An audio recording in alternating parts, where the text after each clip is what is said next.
Allora, sono qui con Nicola Pozzo. Ciao Nick. Eh, Buonasera. io e Filippo Bauce ti abbiamo dato la palma del migliore in pista. Lo so che sei timido, lo so che come squadra siete molto uniti, però oggettivamente oggi contro questo Correggio i tuoi due gol pesano tantissimo, no? Grazie. Sicuramente stasera è stata una partita molto combattuta. Eravamo consapevoli che la squadra avversaria era una bella squadra, però volevamo rifarci anche dalla partita di andata, che è finita un po' con quell'amaro pareggio del 3-3 con il gol subito a 5 secondi, e stasera volevamo rifarci. Oggi bisogna dire che anche la fortuna ci ha assistito, perché i due gol che ho La fatto... fortuna dai, la fortuna toglie, no? Esatto, esatto. Serve tanto fortuna per fare anche i due gol che ho fatto, nonostante siano stati dei bei gol. E quindi oggi ci ha assistito e siamo molto contenti del risultato. Sì, una lettura tecnica della partita. Arriva Correggio come miglior difesa, come una delle migliori difese di questa A2.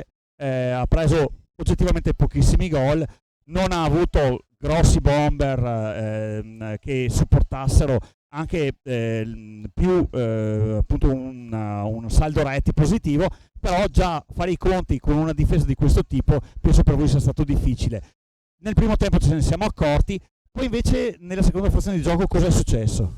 Beh, diciamo che hanno una difesa che a volte si alza, a volte sta più bassa, il che crea un po' di difficoltà agli avversari per capire come attaccarla. Nel primo tempo infatti abbiamo fatto molta fatica.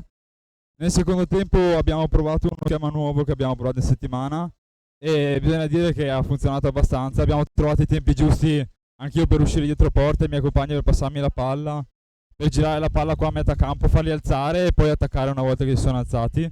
E questa penso sia stata la chiave che nel secondo tempo ci ha permesso di andare a segnare, appunto.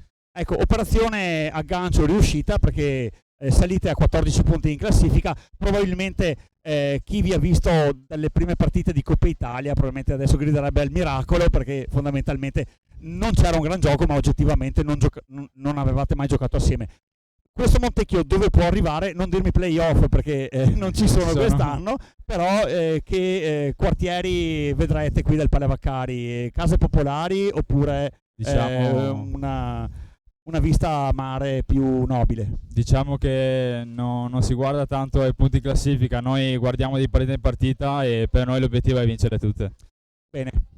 Allora Nicola, io ti ringrazio, ti auguro una Grazie buona a voi. serata e un buon Buona proseguo di serata. campionato e buon derby per la prossima settimana contiene. Grazie, buona serata.